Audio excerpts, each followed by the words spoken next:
Now, what I'd like to talk about is what I call the 10 most dangerous things people say about stocks. Here's a good one. If it's gone down this much already, it can't go any lower. I remember when Polaroid went from 140 to about 107. And people said, if you ever get Polaroid under 100, you've got to buy it. You just back up the truck, buy the stock. Stock you get to 110, then rally, fall 103, you go 112, go 105. They said, gets under 100, buy Polaroid. Polaroid broke 100, people started buying it, and within 9 months the stock was 18. I saw the same thing with Avon Products. So just saying, it's gone down this far, how much lower? I mean, it's crazy, but it can keep going. In fact, I tried this out. Kaiser Industries, I was a new analyst at Fidelity, and we were about to buy the biggest block ever at Kaiser Industries. The stock had gone from 29 to 17. We're about to buy the largest block ever in the history of the American Stock Exchange. We bought, 10 or 15 million shares. At 15.75, I said, my God, the stock's gone from 29 to 17. How much lower can it go? So we bought this enormous block at 15.75. So I called my mother and I said, Mom, I guess stock at Kaiser Industries, it's 10. So about 3 months later, I said, you ought to buy this. It's gone from 29 to 10. How much lower can it go? Well, it went to 9, it went to 8, it went to 7, it went to 6, it went to 5, it went to 4.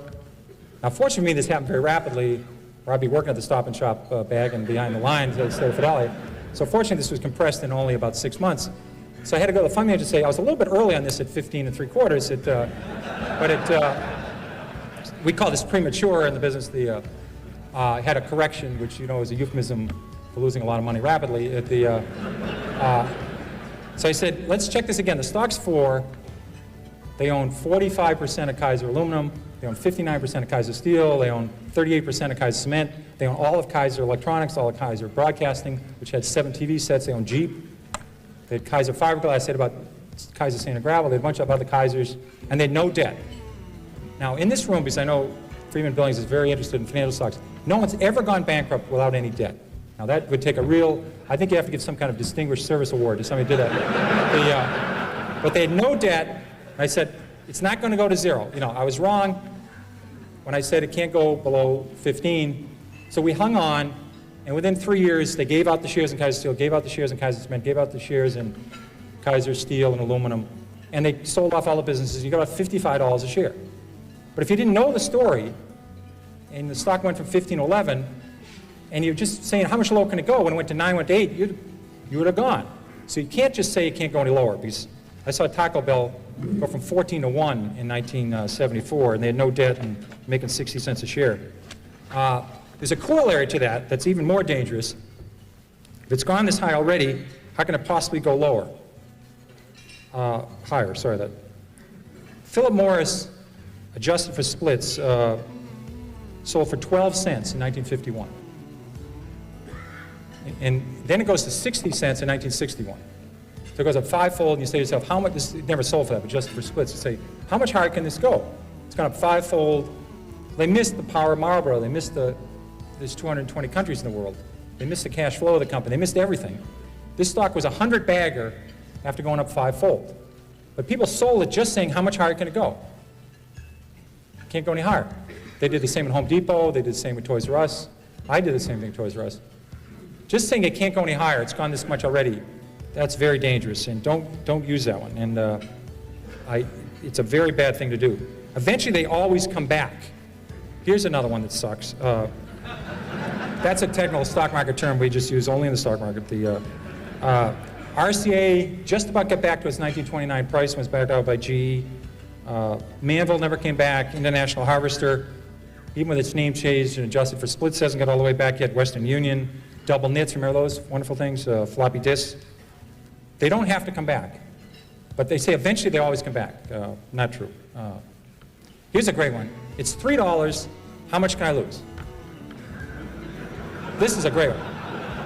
You see, get out. This is, I don't have a computer and I can't do high-level math, but just do this one. So let's say your neighbor buys $10,000 of a stock at 50, and the stock's now 3, and you put $25,000 in at 3. If it goes to 0, who loses the most? A lot of people cannot answer this question. I mean, if you put $1 billion in at 3, you can lose $1 billion. I mean, they blow taps on lots of companies every year. You know, you just have, they can go to zero.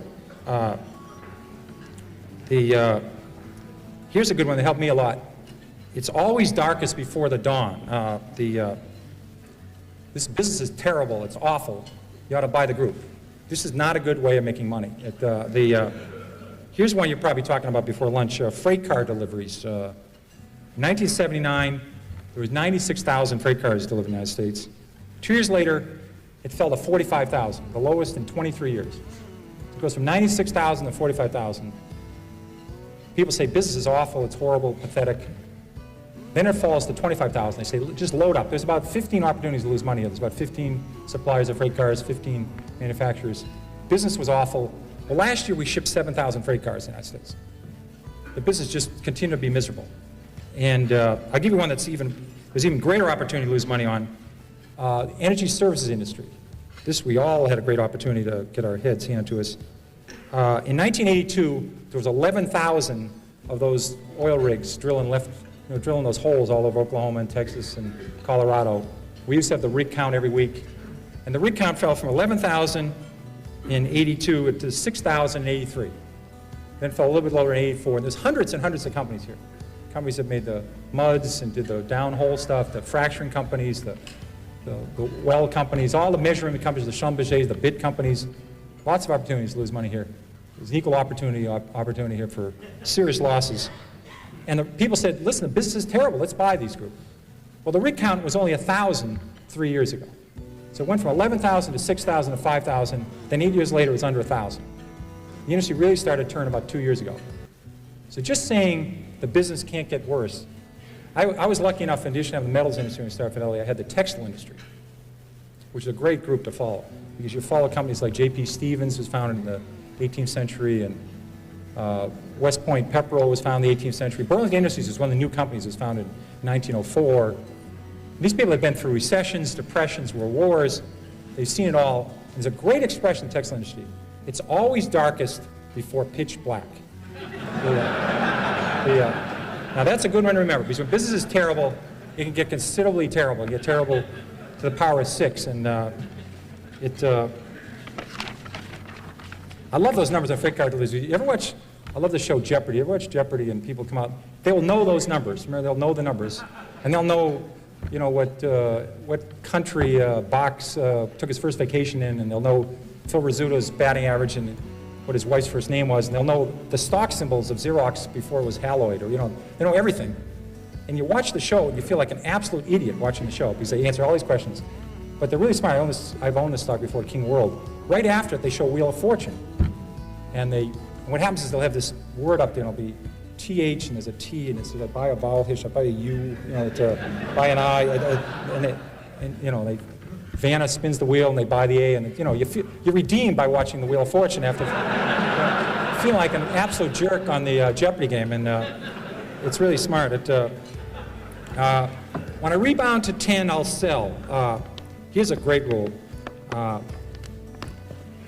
Somebody buys a stock at 10, and it falls to 6. They say, if it gets back to 10, I'll sell. Now, I think the math, 4 and 6, I can handle this level math. I think that's about a 66% return. You ought to buy it. If you think it's going back to 10, you ought to buy the hell out of the damn thing. But they think if it gets back to 10, I'll sell. Now, what you ought to do is never put down a round number, because I think for the next 26 years, the stock will go between 5 and 9 1/4. It'll never get to 10. So maybe put 9 1/8 or 8 3/4. But just saying the stock, if it gets back what I paid for it, this is a very important rule. This is one of the key rules. The stock doesn't know you own it. Remember that.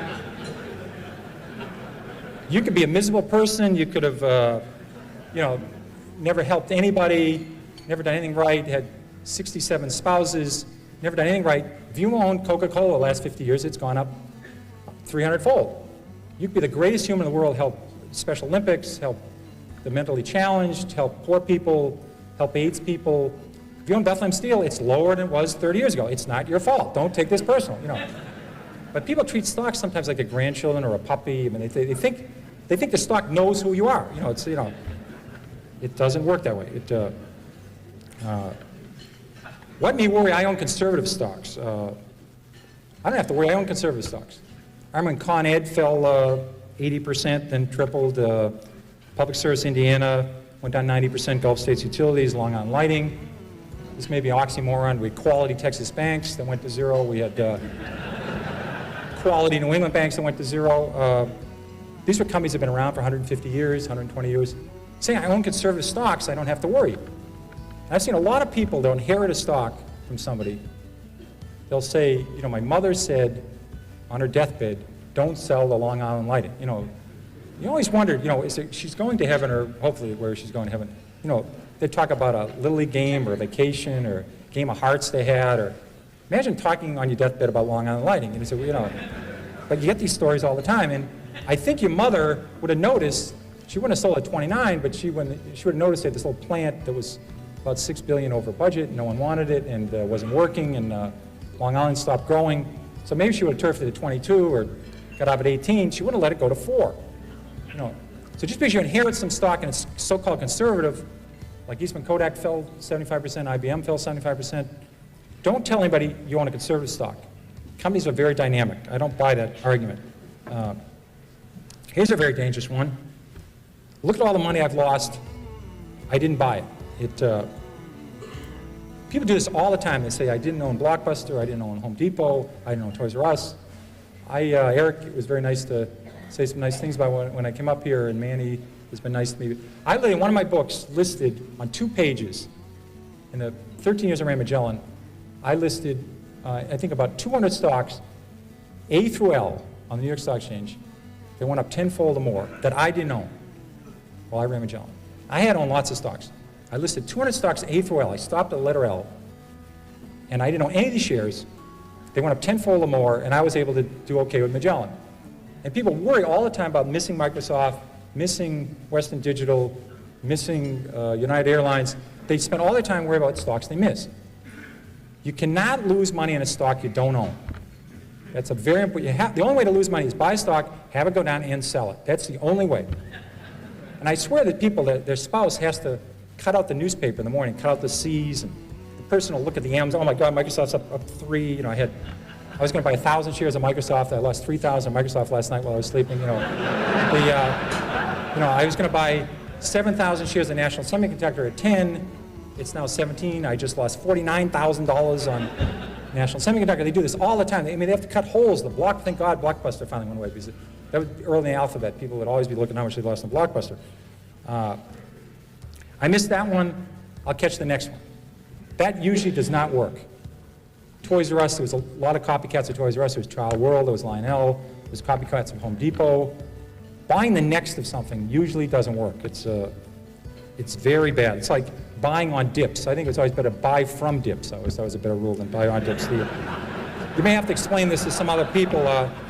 This is another technical term you may have to explain after hours what a dip is. They usually refer to it as plurals, dips. I never heard dip. You know, he's a dip, she's a dip. They're usually only the plural tense for it. And it's a gender non-specific. It's usually plural. Dip is never used. Stock has gone up, I must be right. Stock has gone down, I must be wrong. I'm convinced that people do this all the time. They buy stock at 10, they buy a little bit of it, it goes to 13. They now say they don't know anything more about it than they knew when they bought it at 10. They have no idea what this company does, but it's gone to 13. Now they take a second mortgage in their house and buy it at 13. The best thing that could happen for us is stock go directly from 10 to 4 for these folks. You know. It's going to go to 4 eventually, but it goes to 13 in the middle. They're convinced now, they bought 100 shares at 10, now they buy 20,000 at 13. And all the fact is the stock went from 10 to 13 is it went up. The average movement of a stock on the New York Stock Exchange this century, between its high and its low, has been 50%. The average stock on the New York Stock Exchange. That means the stock started the year 20, sometime during the year sold 16, sometime during the year sold at 24, might have finished the year 21, might have finished the year 19. The average range of a stock on the New York Stock Exchange is 50% in 12 months, between its high and its low. So stocks go up and down a lot within a year. And say this stock is going up means you're right, doesn't mean a damn thing. So don't buy often on that one. That is not a good one. Avoid long shots. These are the companies that, we have this very technical term for this called whisper stocks. Everybody familiar with whisper stocks? They're great. Somebody call you up and they'll say, hi Pierre, how's Carolyn's, how's Beth doing, how's Annie, how's Mary, have you played any golf? And then they'll say, I want to talk to you about international blivet. And the next, you'll get one of those, they'll get a shorter term in those places where they have Nordic tracks and they put them away and they don't have to make big rocks into small rocks. They just watch movies and they have Nordic tracks, but they will not get these people if they whisper into the phone. And these are always these long shots. You know, these are the stocks that are going to grow hair and make your kid have better spelling and your breath's going to improve and you won't have to iron your pants. I mean, it's one of those stocks and they always do everything for you.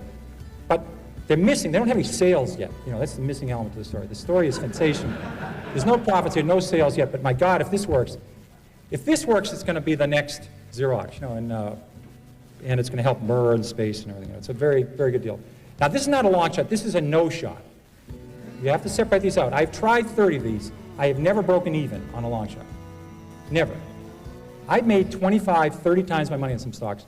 I never thought about Sallie Mae or MBIA or Fannie Mae or some of the banks or Stop and Shop. I'd make 20 times the money, 30 times the money. I had no idea. I thought the stocks were going north. I had no idea. You look back 10 years later, you say, my God, I made a lot of money in this thing. The ones I went into thinking I could make 4 times my money, I've never broken even. So don't do the long shot, guys. They don't work. They simply don't work. And again, if a stock's 3 and it has huge potential, write down the story, take the stock symbol. If it's going to 300, it's okay to buy it at 15. Check in later. Check a year later. See if it's still listed. See if it still get a quote on it. See if they still have earnings yet. But if it's going, write the story down. Some of these work. I haven't heard yet, but maybe they will work. But it's worth tuning in 6 months later.